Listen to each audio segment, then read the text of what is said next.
Hey, welcome to Breakwood Carpentry. Today in this video I'll show you how I remove the popcorn texture from this popcorn ceiling. I'm getting ready to renovate my son's whole room and I'll have videos to show the entire process. But for today I'm starting with the popcorn ceiling and I'm going to work my way down. I'll be replacing the floor, redoing all the trim, building all the furniture. As far as what you'll need to remove the popcorn, I just have a 8-inch drywall knife, and then I have this pump sprayer. You could use a spray bottle, that would work fine, but you want to do this wet. It really minimizes the mess. I know it may not sound like it, but if you do it wet, it's not very dusty and it really makes it a whole lot easier to clean up.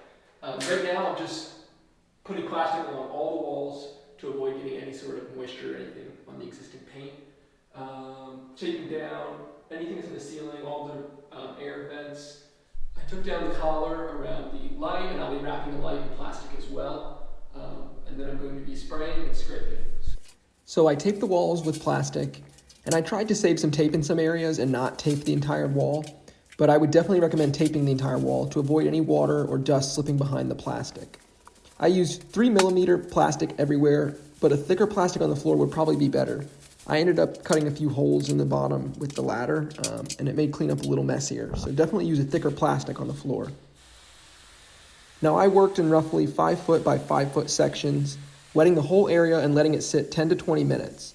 You might want to start with a smaller section just to get a feel for how much water you want to spray.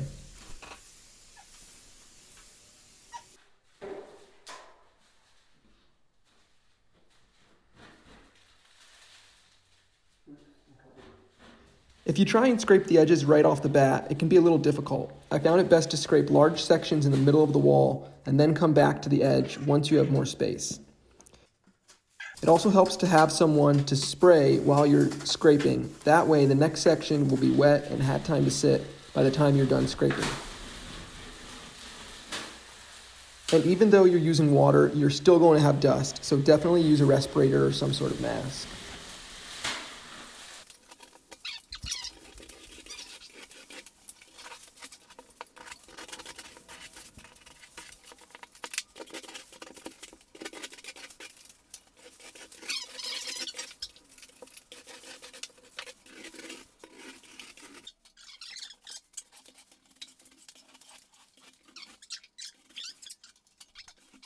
In this section, you can see that we sprayed a little too much water and the drywall was noticeably damp. This wasn't a huge issue, but you definitely don't want to add too much water to the drywall and ruin its integrity. It also means you have to wait for it to fully dry before you can start sanding.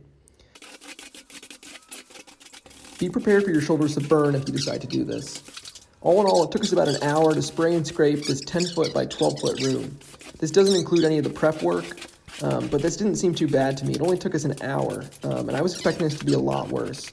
I had a few people tell me that this wasn't a super easy job, so I was definitely prepared for it to be a lot more difficult.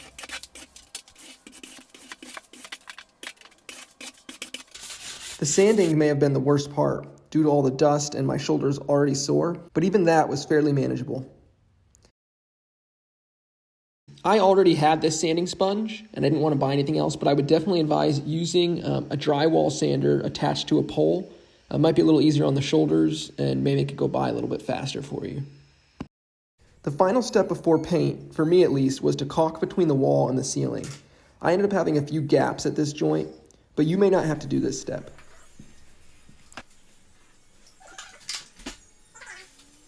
And this is the final product with a coat of primer on it. I still need to apply the top coat, but I'm pretty happy with the way it turned out.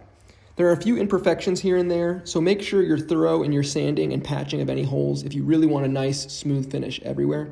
The imperfections are hardly noticeable, and I'm totally pleased with the way this came out. Thanks for watching, and stay tuned for the next video.